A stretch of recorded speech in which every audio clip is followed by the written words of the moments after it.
Bismillahirrahmanirrahim. Assalamualaikum warahmatullahi wabarakatuh.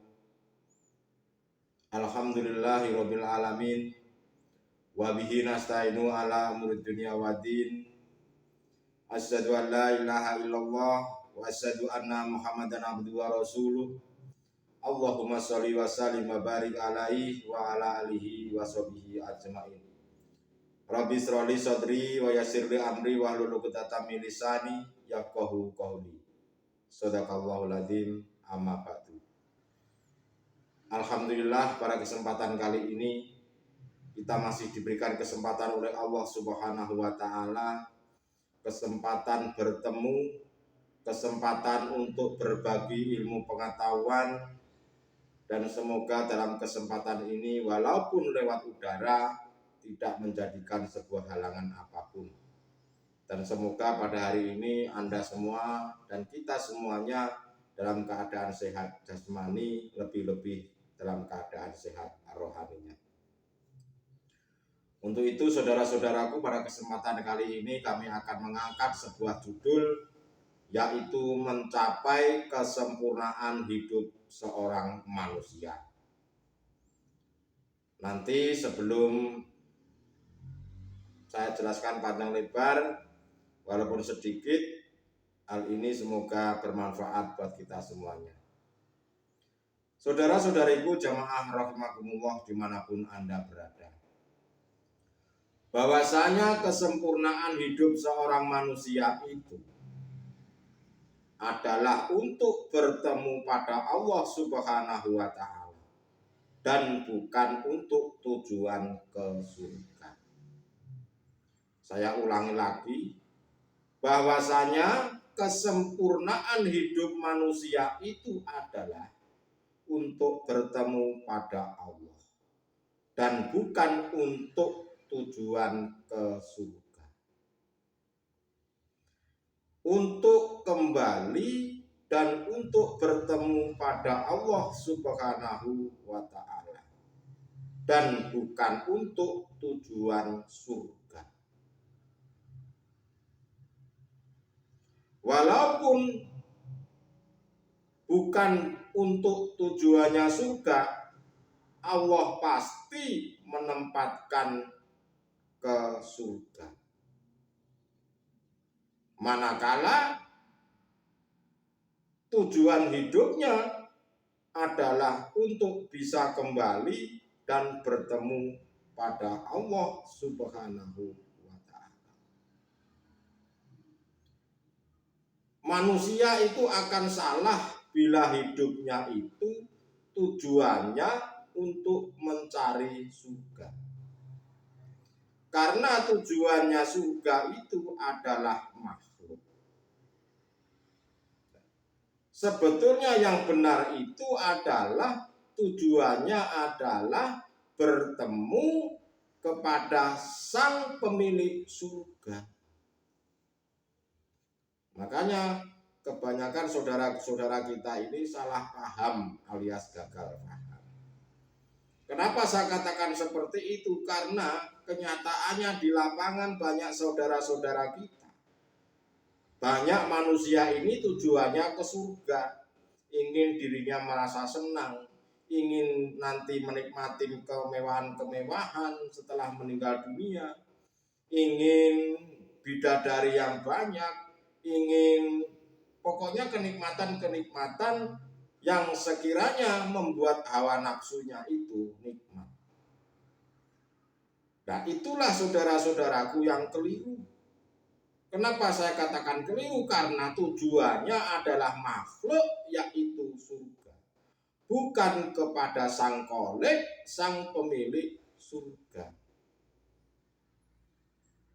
Jika manusia ini tujuannya hidup benar, mencapai kesempurnaan hidupnya itu benar, bahwasanya hidupnya dia manusia itu adalah untuk bertemu pada Allah, untuk kembali dan bertemu pada Allah, walaupun bukan tujuannya surga, sudah pasti Allah akan menempatkan ke surga.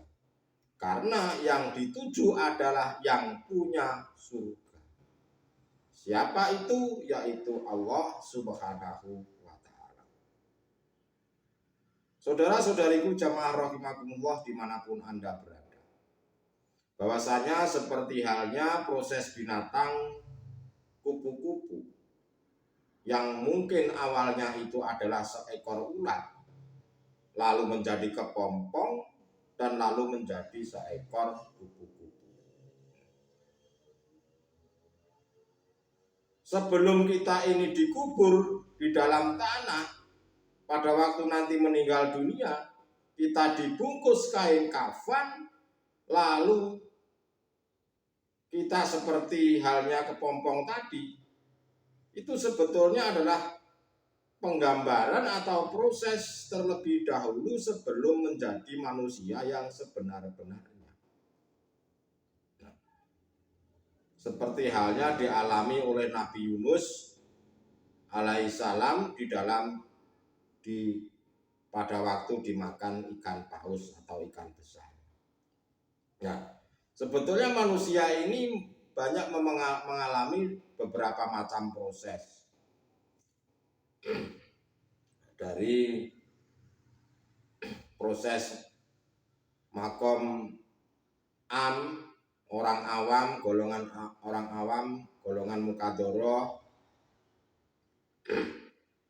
di mana mereka ini jika mereka bertobat dan ingin kembali kepada Allah Subhanahu wa ta'ala, betul-betul ingin kembali pada Allah, maka Allah sendiri akan menuntunnya. Jadi semuanya untuk mencapai kesempurnaan hidup manusia ini tentu mengalami yang namanya proses. Seperti halnya binatang ulat menjadi kepompong, menjadi kupu-kupu, atau yang dicontohkan seperti halnya yang dialami oleh Nabi Yunus yang dimakan ikan paus atau ikan besar. Nah, ini semuanya mengalami yang namanya proses untuk kembali kepada Allah Subhanahu wa ta'ala. Perlu diketahui bahwasanya diri manusia itu ada nafsu nafsiyah dan nafsu amarah. Dan hal tersebut dikatakan sebagai sifat basariyah. Tujuannya apa? Mengajak untuk melalaikan dan melupakan Allah Subhanahu wa ta'ala. Dan untuk mencapai kesempurnaan hidup, kita harus membangun rohani kita untuk bisa menjadi jiwa yang tenang dan damai, nafsul mutmainnah.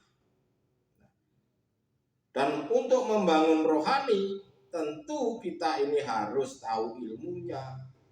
Ilmunya bukan hanya tahu pengetahuan tentang syariat saja, tetapi harus kita tahu ilmunya tentang hakikat menuju makrifat.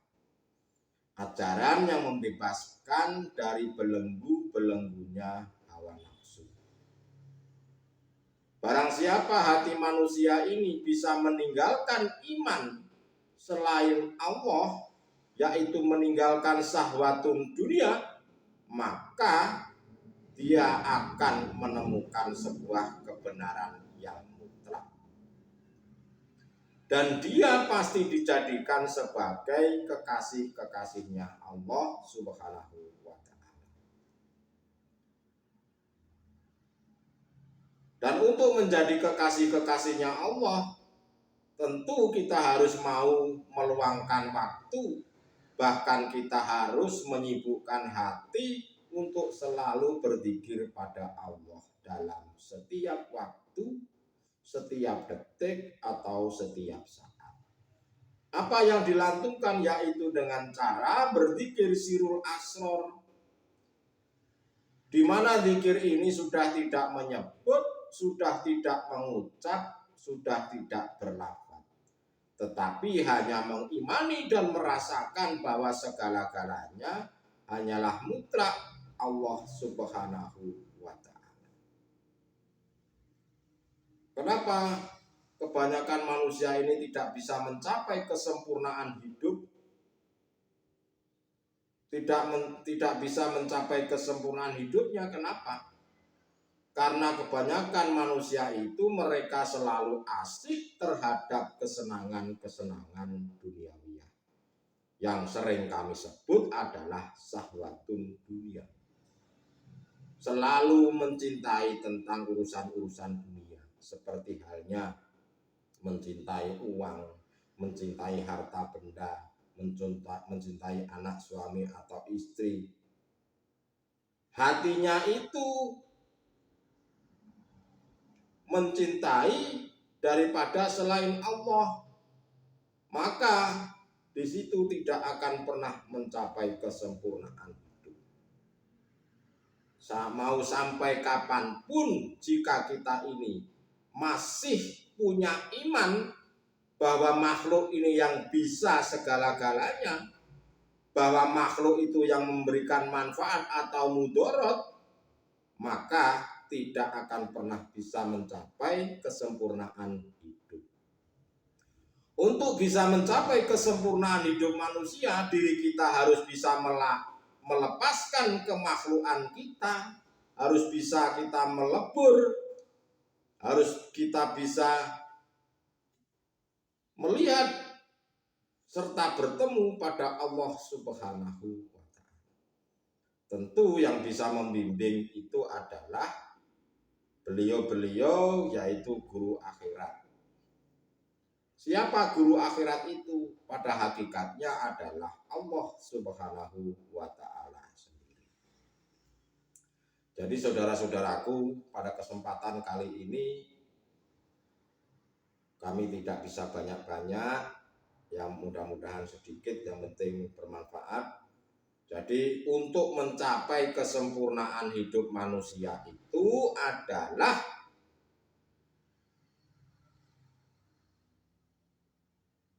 untuk melihat, bertemu dengan Allah.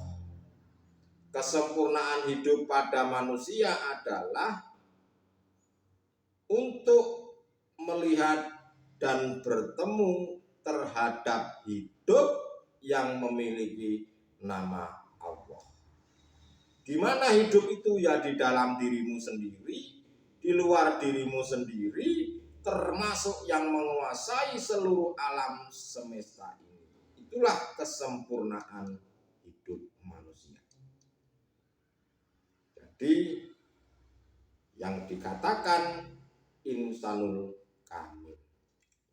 Itulah saudara-saudaraku pada kesempatan kali ini. Semoga walaupun sedikit bermanfaat. Terima kasih. Akhirul kalam, ihdinas siratal mustaqim. Usikum wa nafsi kitab Allah. Wassalamualaikum warahmatullahi wabarakatuh.